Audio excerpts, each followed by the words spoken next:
So, check these out. Universal controller and headset stand. Can also hold a phone if you don't have two controllers.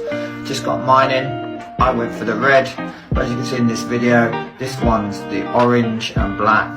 It really pops.